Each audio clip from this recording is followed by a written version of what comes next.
Olá, muito boa noite para você. Começa agora o Aparecida Debate, um espaço para discutirmos os principais assuntos do Brasil e do mundo. Hoje vamos falar sobre machismo.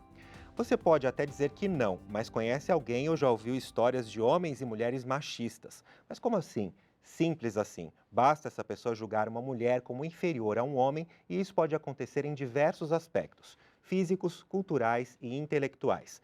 Sabe aquelas piadinhas de lugar de mulher é na cozinha ou mulher não sabe, só sabe pilotar o fogão? Pois é, parecem tão inofensivas, mas essas piadinhas não são inofensivas. Outro exemplo é das mulheres no mercado de trabalho. Em muitas empresas, elas exercem as mesmas funções que os homens, mas ganham menos que eles. Fora isso, o machismo também está associado às agressões, estupros, violência doméstica, submissão. Estudos do IPEA, o Instituto de Pesquisa Econômica Aplicada, mostram que quase 60% dos brasileiros acreditam que as próprias mulheres são as responsáveis pelas agressões porque não sabem se comportar e, se soubessem se comportar, haveria menos estupros. Outro dado desse mesmo estudo é que 65% dos entrevistados concordam que as mulheres que usam roupas que mostram o corpo merecem ser atacadas. E ainda para 26% das pessoas, mulher que é agredida e continua com parceiro é porque gosta de apanhar. Ou seja, o Brasil ainda é um país patriarcal e que a mulher só é vítima de violência porque não se dá o respeito. Mas como desconstruir essa cultura tão enraizada na nossa sociedade? Como chegar aos direitos da igualdade de gênero e o respeito à mulher? Apesar de tudo, será que evoluímos? É por isso que a gente precisa falar sobre machismo. E para participar do programa de hoje, aqui comigo está a Jaqueline Rômio, que é doutora e mestre em Demografia pelo Instituto de Filosofia e Ciências Humanas da Unicamp. Ela desenvolve pesquisas interdisciplinares sobre a violência e a relação entre as opressões raciais, de gênero, sexo e de classe social, além de escritora de artigos científicos relacionados a esses temas. E eu também converso com o Pedro Paulo de Oliveira, que é doutor em Sociologia pela Universidade de São Paulo, e ele é professor de Sociologia e chefe do Departamento de Sociologia da Universidade Federal do Rio de Janeiro. Olá, boa noite, Boa bem-vindos. noite. A gente tem muitas questões para abordar nesse programa sobre machismo, mas a minha primeira pergunta é: por que o Brasil ainda é um país tão machista? Quem quer Jaqueline. começar? Jaqueline. Bom, eu considero que é um resíduo da própria história, né, do Brasil, que já começa já com muitas violências, principalmente contra mulheres negras, mulheres indígenas, todo o processo de colonização e uma mentalidade de que a vida dessas mulheres, a história dessas mulheres valia menos do que a dos homens colonizadores.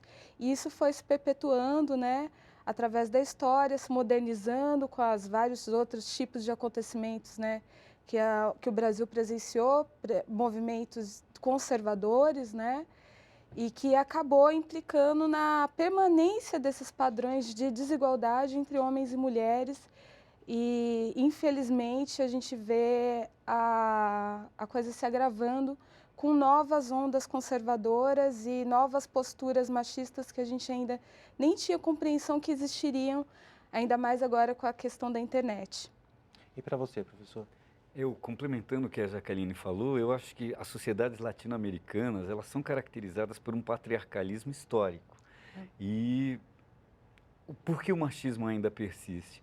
A Jaqueline disse no final da fala dela sobre essas novas ondas conservadoras. Isso é uma coisa que tem sido, de alguma maneira, potencializada pelo acesso que esses grupos conservadores hoje têm às redes sociais, que, de alguma maneira, trazem novamente à baila esse machismo que aparentemente estaria num certo declínio e ele renasce, uma vez que você tem grupos que se associam através dessas bolhas na rede e eles vão enfatizar cada vez mais comportamentos que a gente poderia classificar como não sendo muito modernos.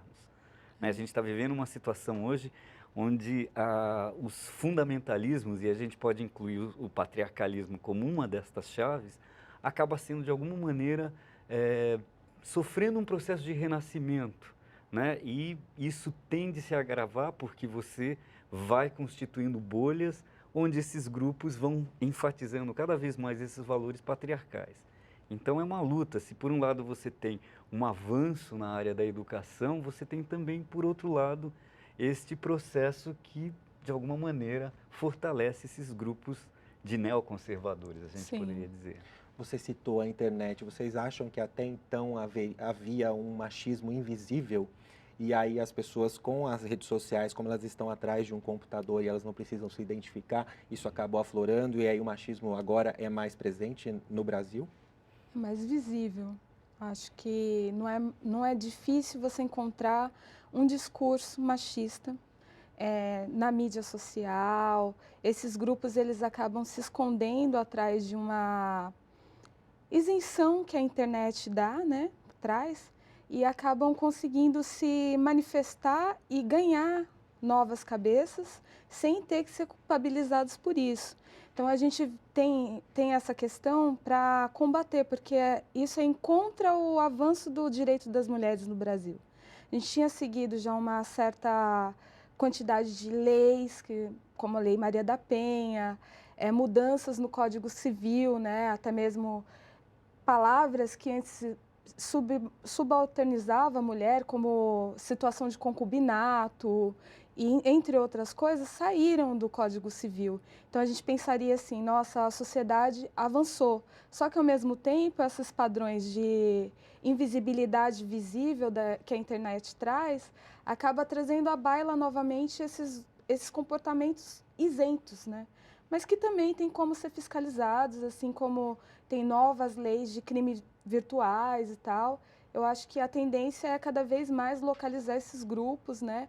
E penalizar também a ação deles. E o machismo é o primeiro passo para o feminicídio, por exemplo? Eu acho que tem um vínculo, né? Um vínculo entre... Porque existe esse vínculo. Eu acredito que você falou de um machismo invisível que agora vem à tona.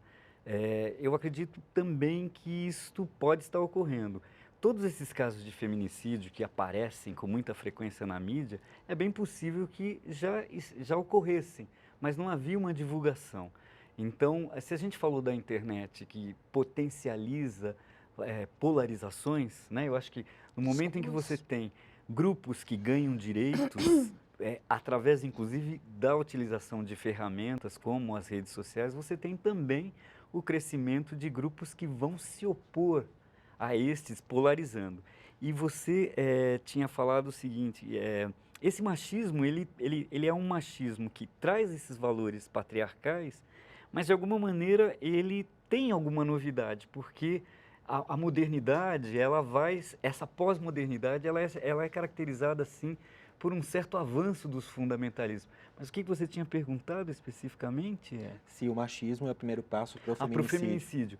Sem dúvida, porque o homem, ele ainda se vê no direito de não ser ameaçado da sua posição de poder.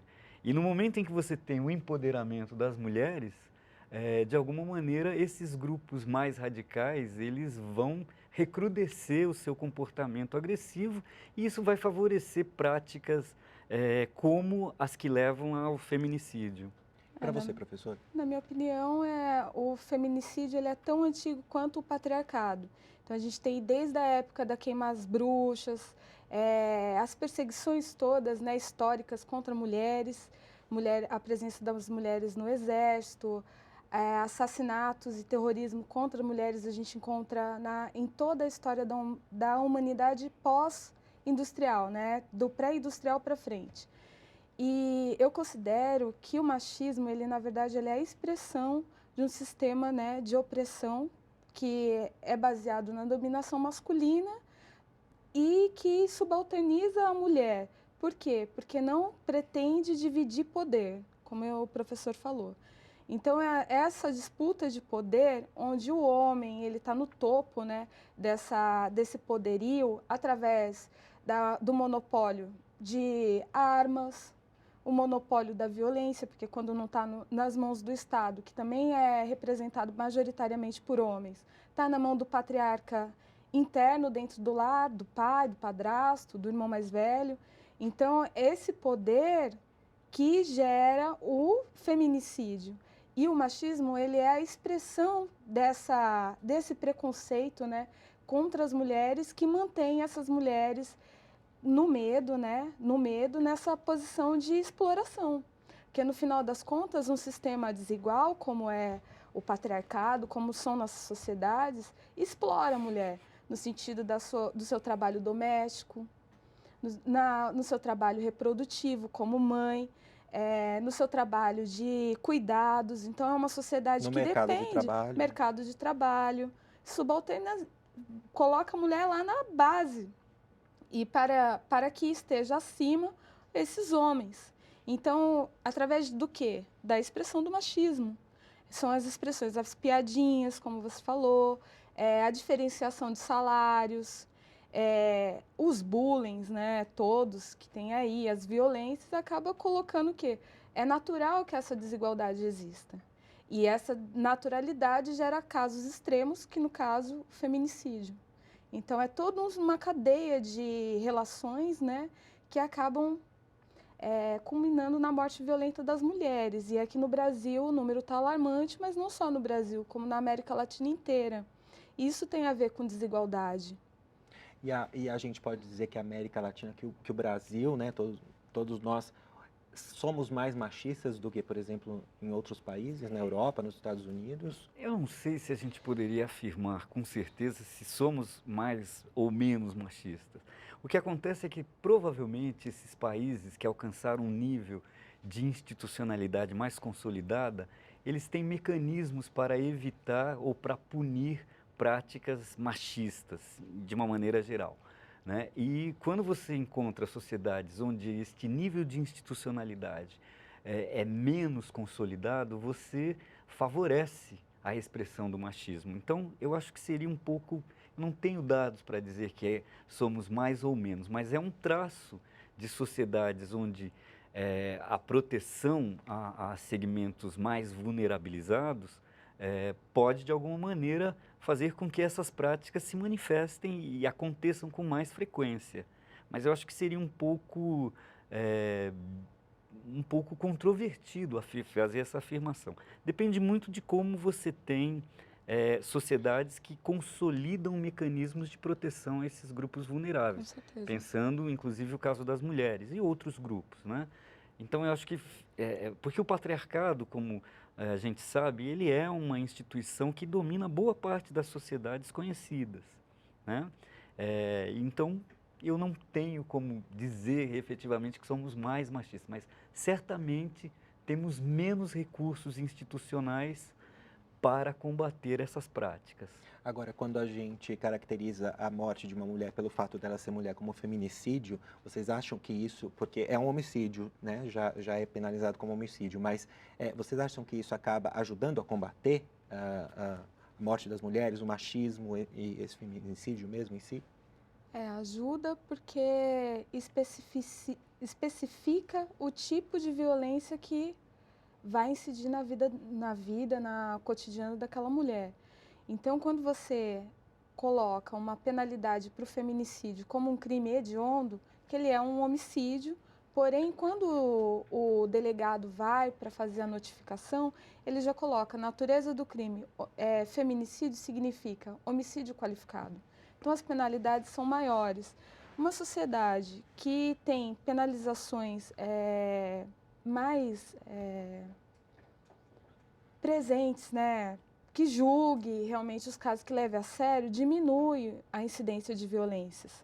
Então, por exemplo, no Brasil, apenas 3% dos casos de homicídio são julgados, são investigados, a maior parte é arquivada. Então, isso gera o quê? Essa negligência em punir, em acompanhar os casos, autoriza que novos casos surjam. Então, é importante todos os mecanismos, né, institucionais mesmo, de caracterização desses tipos de opressão e de violência, para que realmente seja levado a sério. Porque acaba que a morte da mulher, a maior parte é arquivada, não chega a ser nem sequer investigada. Então, o fato do delegado de polícia na delegacia já anotar, fazer a natureza do crime, feminicídio, é uma peça-chave para que, dentro de uma investigação, do prosseguimento do inquérito, ao final, esse caso seja realmente contabilizado como violência de gênero. Só queria acrescentar uma coisa, concordo plenamente com o que disse a Jaqueline. Acho que é bastante importante que a gente tenha leis que coíbam, que punam esses atos machistas, mas eu acho que, do ponto de vista de uma mudança, o básico é você investir na educação das crianças e dos jovens, porque a lei, ela tem um papel extremamente importante. No entanto, o machismo ele se consolida a partir de valores que são reiterados.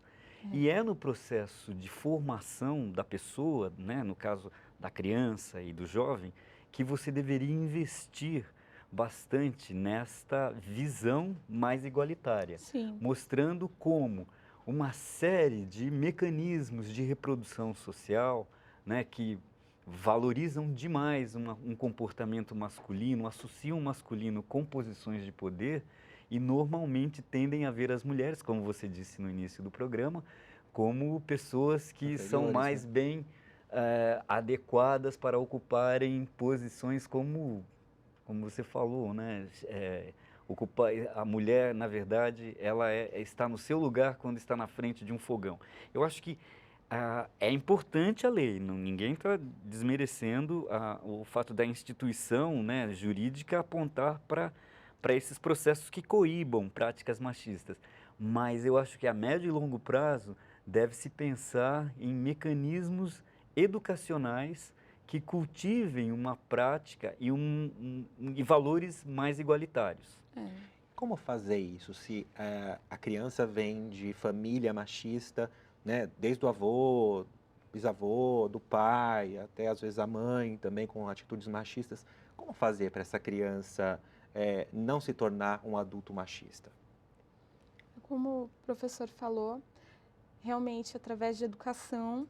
Só que aí a gente tem agora essa agenda governamental atacando o ensino de gênero e sexualidade na escola.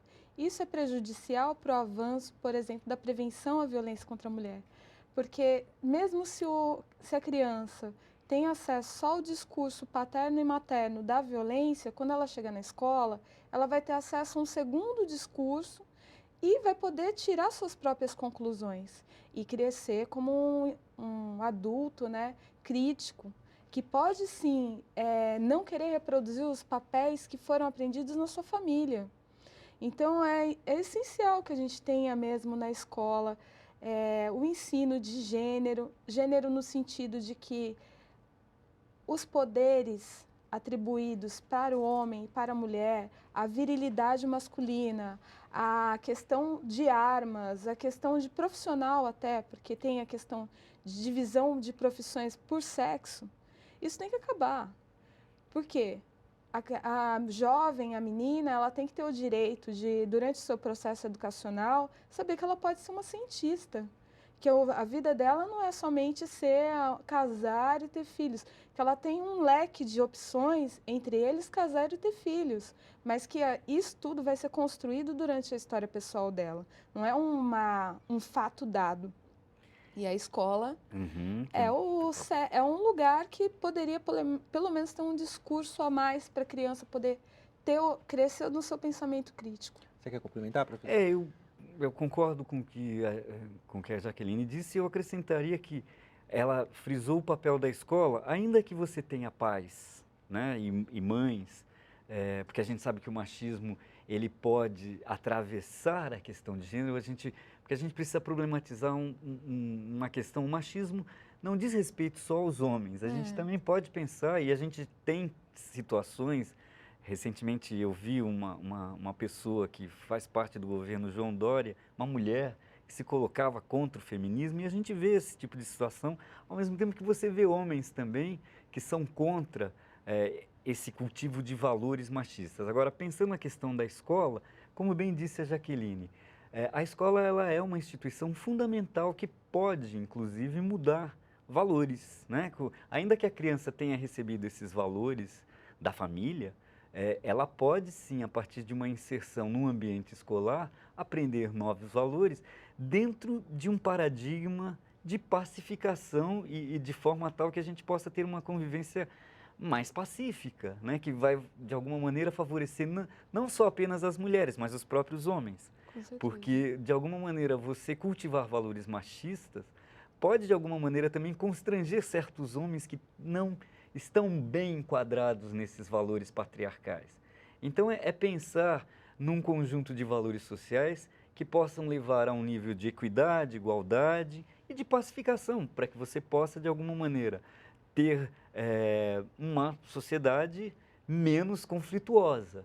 E o machismo, de alguma maneira, ele participa desse ambiente de conflito que leva a práticas problemáticas. Eu preciso fazer um primeiro intervalo e na volta eu quero saber se feminismo é o contrário de machismo. Estamos de volta com Aparecida Debate. Hoje estamos falando sobre machismo. E aqui comigo está a Jaqueline Romeu, que é doutora e mestre em demografia pelo Instituto de Filosofia e Ciências Humanas da Unicamp. Ela desenvolve pesquisas interdisciplinares sobre a violência e a relação entre as opressões raciais, de gênero, sexo e de classe social, além de escritora de artigos científicos relacionados a esses temas.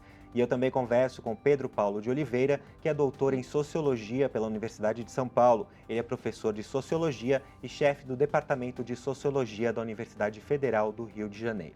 Então, vamos continuar aqui o nosso programa. Eu tinha deixado uma pergunta, no final do bloco anterior, se feminismo é o contrário de machismo. É isso, professora? Não. Feminismo na verdade, é uma tentativa política e ideológica também de superar as desigualdades, né, que são representadas, por exemplo, pelo machismo. Não só o machismo, o feminismo também luta pelo fim da lesbofobia, de vários outros tipos de opressão conexa, né, conectadas. Relacionadas à mulher, né? Relacionadas à mulher. E para você, professor? Bem, eu acho que a Jaqueline ela é mais especialista em feminismo e eu acho que não são realmente iguais, porque o machismo ele é algo que já está, de alguma maneira, presente nas práticas patriarcais. Claro que, de alguma maneira, o feminismo ajuda, ele, enquanto um movimento político, que tem um certo nascimento, né, na Europa ocidental, no século XIX, aí se eu estiver errada, são Jaqueline, vários feminismos. tem várias ondas do feminismo. O feminismo ele ajuda, de alguma maneira, a visibilizar esta prática de dominação masculina, que até então eu acho que nesse sentido o feminismo ele ajuda a tornar mais visível as práticas machistas. Mas, como disse a Jaqueline, o feminismo ele surge como uma proposta de se contrapor a essas práticas patriarcais que hoje a gente pode catalogar como sendo machismo. É nesse sentido que eu vejo... O machismo é a desigualdade e o feminismo prega a igualdade. Dos gêneros. Né?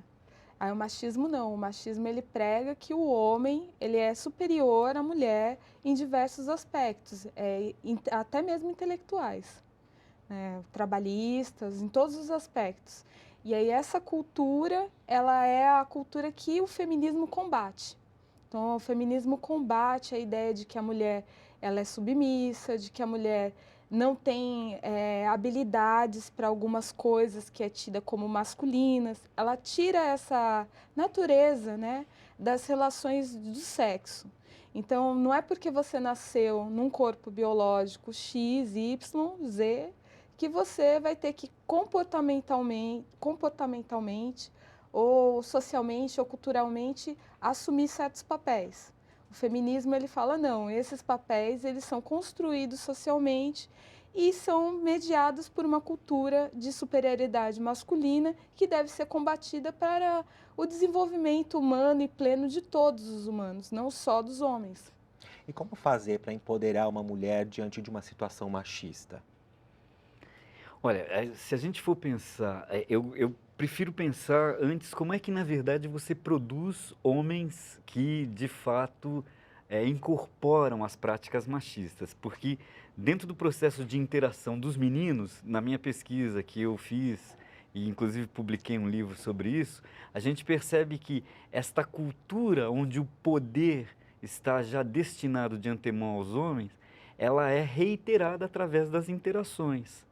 Então, as piadinhas que a gente já comentou aqui, a ideia de que você tem algumas profissões, normalmente as profissões de maior destaque social reservadas aos homens, os lugares de poder, a gente percebe o seguinte, a mulher, quando ela ocupa posições de poder, ela tende a vestir um ideal masculino. Por exemplo, usar taillé, a dama de ferro. O poder ele é normalmente associado com valores masculinos ou machistas, né? O E é- viris.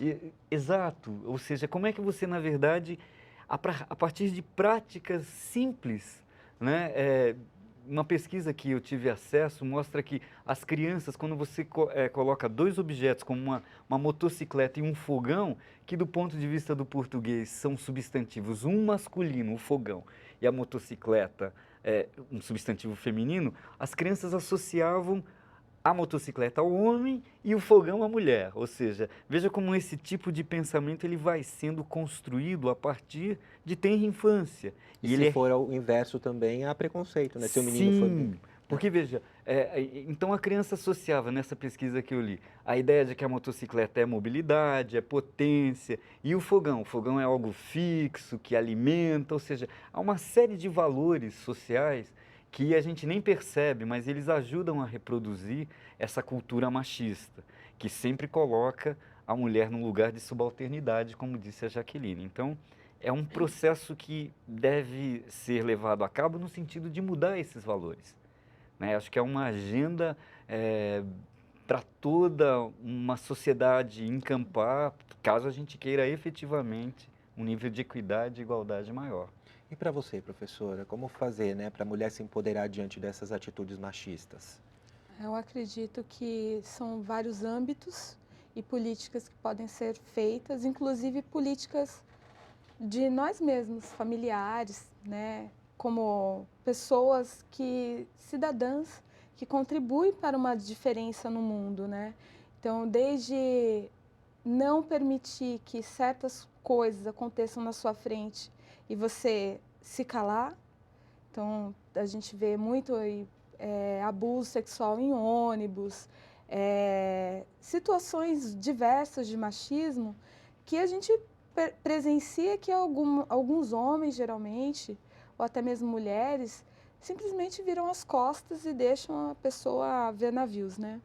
Então, acho que a primeira postura é como cidadã, como cidadão, não permitir que atos de machismo e violência ocorram na sua frente sem que você se manifeste. No âmbito político, eu considero que o Brasil ainda tem uma política bastante machista e patriarcal. Até mesmo a questão de, por exemplo, uma delegacia, a moça vai para registrar um boletim de ocorrência de estupro e é revitimizada por conta dos padrões que a delegacia tem de questionar comportamento, trajes, enfim, trajetos, horários. Isso deve ser mudado. É apenas com políticas públicas que a gente consegue alterar esse quadro de machismo e patriarcado tácito que ainda existe dentro do sistema brasileiro. Então, tem que ser estimulado mais mulheres na política. Nós precisamos de mais deputadas, mais governadoras, mais presidentas. Até o vocabulário, né, já é machista. A gente precisa de políticas educacionais que priorizem a igualdade de gênero. Nós precisamos de toda a comunidade, toda a sociedade engajada para modificar padrões culturais, políticos. Eu acho que o homem ele não pode estar ele tem que sim abrir mão de certos privilégios que eu nem considero que são tão privilégios assim. E a sociedade tem que trabalhar para isso. Você quer complementar, professor? Eu acho que basicamente, eu concordo com o que a Jaqueline disse e eu complementaria o seguinte, insisto, a mudança de valores de uma maneira mais profunda no sentido de não associar poder a certas práticas que são costumeiramente associadas ao masculino, né? Então, não adianta você, por exemplo, concordo com a Jaqueline que a gente tem que ter mais mulheres, mas a gente também teria que pensar uma reformatação do que é o poder. O poder necessariamente precisa ser algo violento, precisa ser necessariamente algo ocupado com uma certa rigidez. São certos valores que são associados ao homem e que, de alguma maneira, contribuem para que ele tenha prerrogativas, privilégios, e eu acho que é este papel mais de fundo que tem que ser trabalhado também, além de todo esse avanço que tem que ser feito no sentido de trazer mais mulheres para essas posições, né, de poder e outros. Né? Normalmente você tem algumas disciplinas que são mais associadas às mulheres. As mulheres estão sempre presas a disciplinas como letras, disciplinas de serviço Cuidar. social, enquanto que o homem ele está associado à engenharia, né, à administração, ou seja, você tem matemática, ou seja, você precisa de alguma maneira conduzir uma pauta na qual você possa ir alterando. É uma coisa que não é para amanhã, é um projeto que eu acho que precisa ser buscado com muita força, mas é algo que a gente pode pensar. Claro, as práticas institucionais mudam, mas é para médio e longo prazo. E é algo que tem que ser reiteradamente buscado para que a gente possa alcançar, talvez, num futuro não tão distante, uma situação menos conflituosa e que favorece práticas e comportamentos machistas. Complementando com uma pergunta, como fazer para que os homens reconheçam que são machistas e até para diminuir esse conceito de machismo? Eu acredito que, primeiro, mostrar que a situação de equidade, ela no fundo vai favorecer a todos, né? Ou seja, por que, na verdade, ter uma hierarquia de valores onde o homem ele é colocado sempre na posição de poder, por exemplo? Eu acho que é isso que tem que ser pensado no sentido de que esta mudança vai trazer um outro padrão de sociabilidade. Então, eu sei que pode parecer um pouco utópico, né? Mas eu acho que a gente tem que ter políticas pragmáticas que atuem no momento e também políticas que possam ser empreendidas para que a gente tenha uma mudança de médio e longo prazo. A gente não pode deixar de avançar nos dois polos, tanto pensando nas práticas políticas atuais, como numa mudança de valores a médio e longo prazo. Agora, Eu vocês acham que concordo. houve uma evolução ou está havendo um retrocesso em relação ao machismo? Não tem mais nem como averiguar isso no momento, a não ser pensar assim, se está tendo um avanço do machismo, porque os números provam isso, né? A ascensão do poder atual demonstra isso, que essa cultura do machismo, ela venceu. Venceu no sentido de que está no poder. Então, eu avaliaria dessa forma, porque esse tipo de governo atual, eu não sei se eu posso falar sobre isso, mas eu acredito nisso, que ele significa toda essa ideologia que a gente luta contra, que é uma ideologia que tem, eu prefiro pensar assim, que existe um capitalismo mesmo, um neoliberalismo, onde algumas pessoas vão ter que ser muito prejudicadas para que se tenha algumas outras pessoas muito poderosas e muito ricas. E geralmente os mais prejudicados na sociedade são as mulheres, principalmente mulheres negras e as crianças também que acabam vivendo ali com essas mulheres. E esse sistema atual do mundo, desse capitalismo exacerbado, ele depende também do machismo, porque é uma forma cultural e histórica de aprisionar pessoas que vão ser sucateadas nesse sistema do capital. Então, esse capitalismo, essa ideologia só pensando no lucro, nas grandes multinacionais, elas geram, sim, o machismo. E o avanço desse tipo de política econômica, que não está nem aí para a sociedade, acaba sucateando a vida das mulheres. E isso a gente está presenciando em América Latina inteira. Presencia e a África e a Ásia também.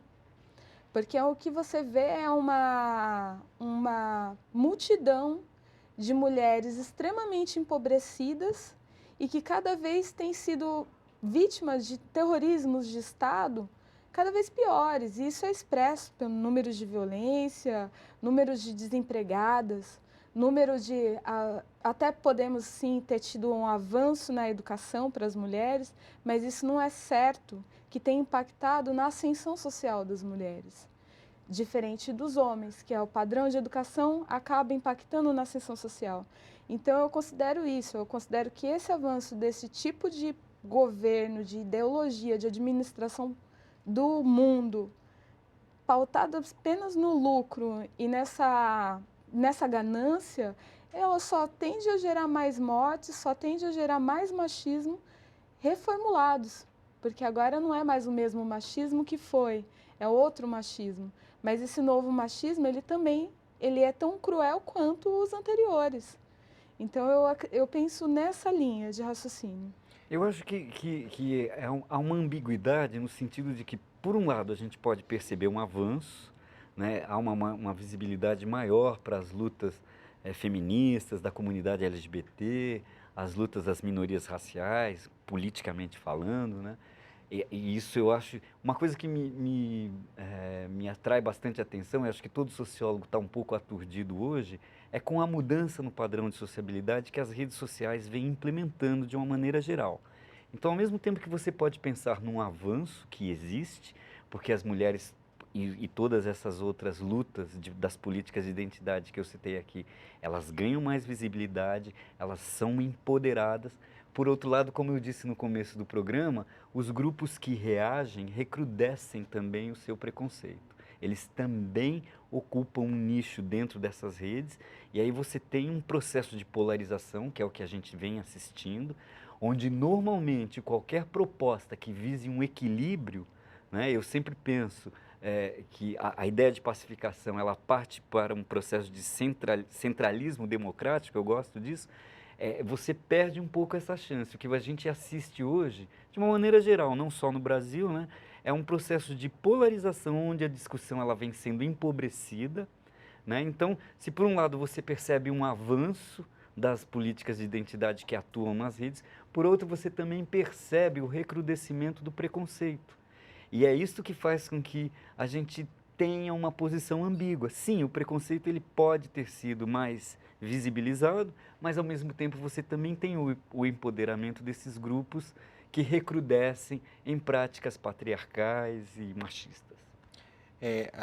Quero saber o que a gente pode fazer para combater, além da educação, o que mais, políticas públicas, o que mais? Eu quero que vocês reforcem isso, aproveitando o espaço, né, para a gente discutir realmente essa questão e tentar combater, né? Acho que a gente tem que reforçar o ativismo social, os grupos de feministas, de jovens feministas, tiveram uma atuação muito importante nos anos 2000 aqui no Brasil, trazendo novas pautas, dialogando com outros feminismos do mundo inteiro. E é necessário que essas jovens, o trabalho delas seja valorizado e visibilizado. Então, apoiar os grupos de mulheres jovens, apoiar os grupos que têm tentado, né, colocar uma nova versão dos fatos na sociedade.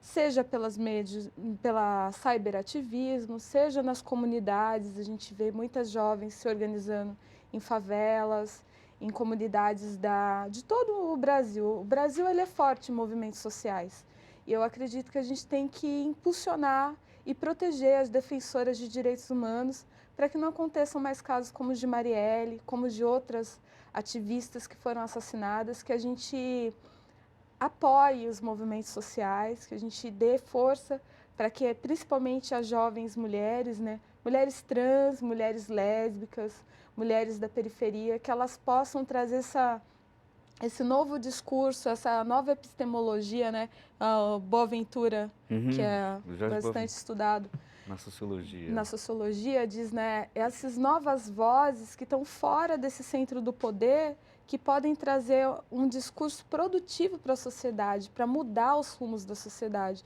que a gente valorize os nossos jovens e as nossas jovens. Rapidamente, professor, sua consideração final. Olha, eu, na verdade, recomendo a reflexão, mas eu sei que isso está muito centrado na minha prática, porque eu sou um acadêmico. Eu acho que eu não sei qual seria a proposta. Eu só posso, na verdade, contribuir tentando refletir sobre o que está acontecendo e tentando, de alguma maneira, fazer com que essa reflexão encontre algum tipo de diálogo, né? Porque eu acho que isso é uma agenda social. Né? Por mais que eu possa dizer este ou aquele caminho, eu posso só contribuir com a minha reflexão junto aos meus pares, aos meus colegas, numa tentativa de disseminar essa reflexão para que a gente possa aprofundar o debate. Porque individualmente, né, as nossas propostas elas são limitadas. A gente pode contribuir de uma maneira bastante pontual E eu, na verdade, como acadêmico, acho que a reflexão ela pode ajudar. Nesse Lógico. sentido, eu acho, deve-se investir na reflexão sempre. E espaços como esse também Sim, colaboram, sem né, Com sombra para de dúvida. certeza. acabar com esse preconceito, né, com Com esse sombra de conceito de dúvida. machismo. Eu quero muito agradecer vocês, nosso tempo chegou ao fim. Eu agradeço a Jaqueline Rômio, que é doutora e mestre em demografia pelo Instituto de Filosofia e Ciências Humanas da Unicamp. Ela desenvolve pesquisas interdisciplinares sobre a violência e a relação entre as opressões raciais, de gênero, sexo e de classe social, além de escritora de artigos científicos relacionados a esse tema. Meu muito obrigado também ao Pedro Paulo de Oliveira, que é doutor em Sociologia pela Universidade de São Paulo. Ele é professor de Sociologia e chefe do Departamento de Sociologia da Universidade Federal do Rio de Janeiro. E você, qual tema você quer ver aqui no nosso programa? Mande sua sugestão, crítica ou elogio para a gente. Anote aí o nosso WhatsApp, 12 99750 3600. O Aparecida Debate de hoje fica por aqui. Uma boa noite para você e até semana que vem. Tchau!